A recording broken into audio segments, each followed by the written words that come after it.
Kia ora, and welcome to Friday's Economy Watch, where we follow the economic events and trends that affect Aotearoa.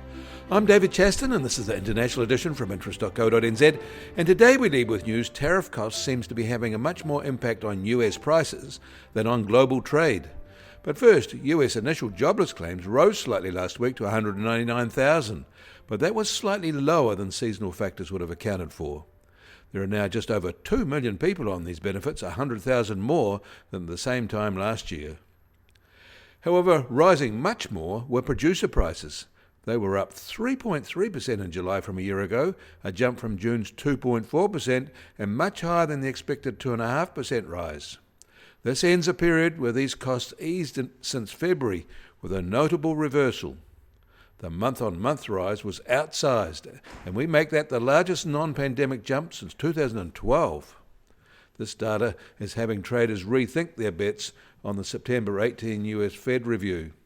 Currently, they expect a 25 basis points cut despite White House pressures, and they have 2 more 25 basis points cuts priced in through to January 2026, so maybe some of those could get reassessed.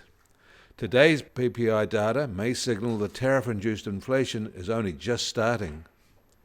In China, they're wrestling, it's endlessly it seems, with how to staunch the property development sector's bleeding. The latest idea is that Beijing's state-owned enterprises will buy up the unsold housing overhang. India's exports rose in July, but their imports jumped much more, so their trade deficit worsened and is much more negative than it was a year ago for the same month. But meanwhile, Standard & Poor's have upgraded the Indian sovereign credit rating to BBB from BBB- and changed the outlook to stable from positive. It said the upgrade was based on economic resilience and sustained fiscal consolidation. They noted the strong growth momentum, said monetary policy was credible, and added that the impact of Trump's tariffs should be manageable. In Australia, one of their largest superannuation funds failed to tell regulator ASIC about investigations into serious member services issues, including incorrect insurance premium refunds for dead members. This is part of what ASIC is alleging in an Australian federal court suit launched yesterday. And staying in Australia, their jobless rate eased to 4.2% in July, down from a 4-year high of 4.3% in June.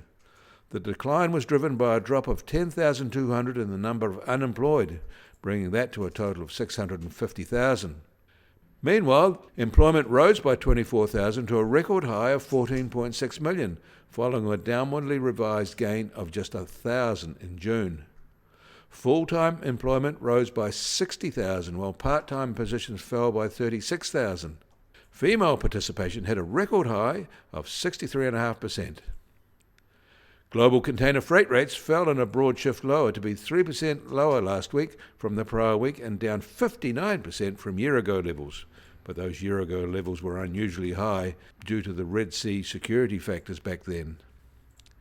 Bulk freight rates were little changed over the past week, but are up 20% from year-ago levels. And the US Treasury 10-year yield is now at 4.28%, up 5 basis points from yesterday at this time. And the price of gold will start today at $3,335 an ounce, down $17 from yesterday. But American oil prices have risen $1.50 to just under $64 a barrel, while the international Brent price is a bit less than $66.50 a barrel. And the Kiwi dollar is now just under 59.1 US cents and down 60 basis points from yesterday. Against the Aussie, we're down 20 basis points at 91.1 Australian cents. Against the euro, we're down 20 basis points at 50.8 euro cents. That all means our trade-weighted index starts today just on 66.9 and down 40 basis points from yesterday.